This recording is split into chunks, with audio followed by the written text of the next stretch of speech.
When the Weeks Conservatory Theatre was designed, theater for young audiences was a big part of that thinking. We started with Snowy Day and Other Stories by Ezra Jack Keats, which was an amazing adaptation of 4 Ezra Jack Keats books. It was hugely successful. Almost 20,000 students and families were able to enjoy and engage in Snowy Day, and then we were like, oh, this is something that we might continue. And then it continued with Corduroy, a super fun story about a bear in a department store, and we were able to have 26,000 students and families come. This year we're really excited to expand to a full-blown musical. I mean, I think that that's the fun thing about Goodnight Moon is that it is a great musical. And we're really hopeful that 40,000 students and families will be able to join us in this run and, all the way through the middle of February.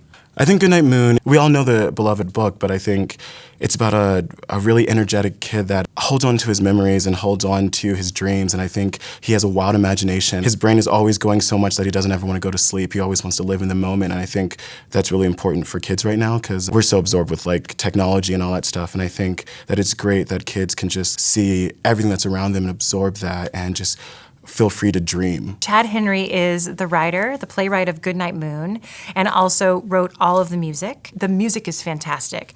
He did want it to be different styles of music. So you have a number that might feel a little bit like Bob Fosse. Then you have a number that might feel a little bit like Singing in the Rain. I mean, he is going through these musical genres so rooted in incredible American musical theater. It's so fun that you get that sense throughout the whole storytelling of Goodnight Moon.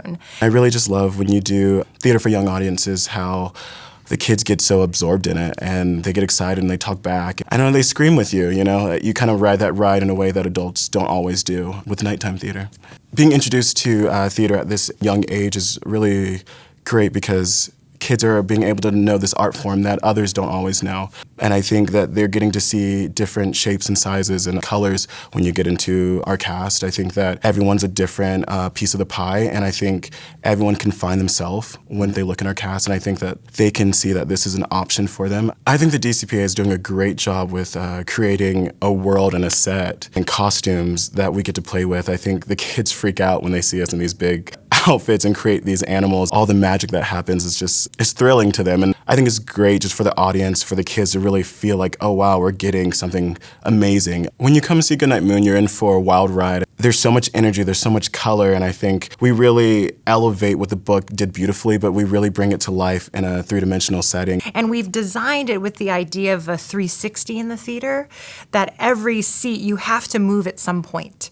So something's gonna happen over here, or something's gonna happen over here where you have to literally shift your body, because I never want any young person to feel like a theater experience is locked down and that it's not for them. And I think it's one of those incredible opportunities where you can bring your entire family to the theater, share an afternoon together, and the opportunity to witness your young person in that world that's been created for them, that's quite a family afternoon. It's pretty exciting.